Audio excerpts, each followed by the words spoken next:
दोस्तों, आप सब में से बहुत ही कम लोग इस बात को जानते होंगे कि मालदीव ने भी एक बहुत बड़ा सपना देखा था, जहां पर मालदीव का टारगेट था कि हम भारत से पहले ही नेट जीरो मिशन के टारगेट को कंप्लीट कर लेंगे। लेकिन अफसोस कि मालदीव का यह सपना ही रह गया। इस प्रोजेक्ट का इंटरेस्टिंग खबर यह था कि मालदीव अपने इस सपने को भारत की मदद से पूरा करना चाहता था, जिसको लेकर के भारत के साथ कई बड़े समझौते भी साइन किए गए थे। लेकिन इधर हाल फिलहाल में आए मालदीव का नया सरकार ने मालदीव के इस सपने को एक ही झटके में पूरी तरीके से सत्यानाश करके रख दिया। और आप यकीन नहीं करेंगे कि यह प्रोजेक्ट मालदीव के लिए कितना ज्यादा इम्पोर्टेंट था। इस बिग प्रोजेक्ट की मदद से मालदीव एशिया में अपनी एक नई पहचान बना सकता था। लेकिन अफसोस, मालदीव के नए सरकार ने अपने पैरों पर कुल्हाड़ी तो मार ही दिया और भारत से आगे निकलने के सपने को भी पूरी तरीके से चूर चूर कर दिया है। तो दोस्तों, क्या है इस रिपोर्ट में, हम इस पूरी वीडियो में जानेंगे। लेकिन उससे पहले अगर आप अभी तक हमारे चैनल राज दीपक जी के स्टडी को सब्सक्राइब नहीं किए हैं तो प्लीज जाकर सब्सक्राइब कर ले और साथ ही बेल आइकन को ऑल पर दबा दे, ताकि जो वीडियो अपलोड करूं सबसे पहले अब तक पहुंच सके। तो चलिए दोस्तों, हम अपना टॉपिक पर आते हैं। दरअसल दोस्तों, बात कुछ ऐसा है कि 26 अप्रैल 2022 को तब मालदीव का सरकार इब्राहिम मोहम्मद था और उनके रिलेशंस भारत के साथ बहुत ही अच्छा था, क्योंकि जब वह मालदीव का प्रेसिडेंट बने थे तो सबसे पहले भारत के दौरे पर आए थे। और वहीं अभी की सरकार मोहम्मद मुइज्जू ने अपना पहला दौरा चीन का किया और साल 2022 में ही इंडिया और मालदीव एक बहुत ही बड़े प्रोजेक्ट को साइन किए थे, जहां पर दोनों ही देश एक बड़े प्रोजेक्ट को चालू करने वाले थे, जिसमें कि भारत को इंटरनेट कनेक्शन मालदीव के अंदर सेटअप करने थे, जिसमें हम एक बड़ी ट्रांसमिशन लाइन मालदीव तक पहुंचाने वाले थे और भारत से जनरेट हुई रिन्यूएबल एनर्जी को हमें मालदीव में एक्सपोर्ट करने थे और इंडिया इस रिन्यूएबल एनर्जी को एक्सपोर्ट करके रेवेन्यू कमाने वाला था।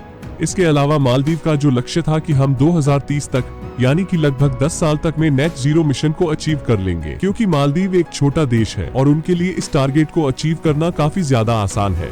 और वहीं भारत की बात की जाए तो भारत का लक्ष्य था कि तकरीबन 2060 तक, यानी कि लगभग 40 साल तक में अपने इस टारगेट को अचीव करने का।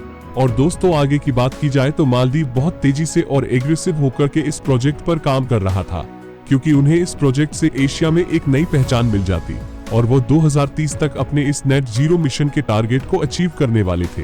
यानी कि भारत से पहले इस प्रोजेक्ट को सेटअप करके मालदीव नया नाम कमाने वाला था।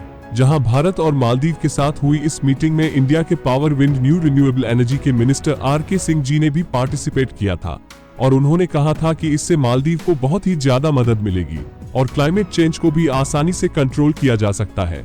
भारत ने मालदीव का पूरा सपोर्ट किया और यहाँ तक कि उस प्रोजेक्ट के एग्रीमेंट के कुछ दिनों बाद ही DPR, यानी कि डिटेल प्रोजेक्ट रिपोर्ट भी तैयार कर लिया गया था, यानी कि किस तरीके से इंडिया मालदीव के बीच में इस प्रोजेक्ट पर काम करेंगे।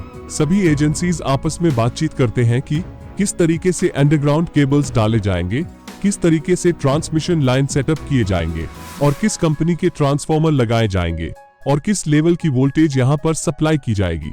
यानी कि दोस्तों, आप कह सकते हैं कि ये प्रोजेक्ट ऑलमोस्ट फाइनल स्टेज पर आ चुका था। लेकिन साल 2023 में आई मालदीव का नई सरकार मोहम्मद मुइज्जू ने भारत के साथ रिलेशन खराब करके अपने इस सपने और प्रोजेक्ट पर भी पानी फेर दिया। अब यह इंडियन गवर्नमेंट के ऊपर डिपेंड करता है कि इंडियन गवर्नमेंट मालदीव तक इस प्रोजेक्ट को सेटअप करेगा या फिर नहीं।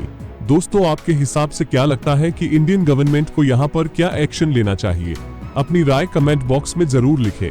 और दोस्तों, इस टाइप का इंफॉर्मेटिव एंड इंटरेस्टिंग वीडियो पाने के लिए हमारे इस चैनल राज दीपक जी के स्टडी को सब्सक्राइब कर ले, साथ ही बेल आइकन ऑल पर दबा दे, ताकि जो वीडियो अपलोड करूं सबसे पहले आप तक पहुंच सके।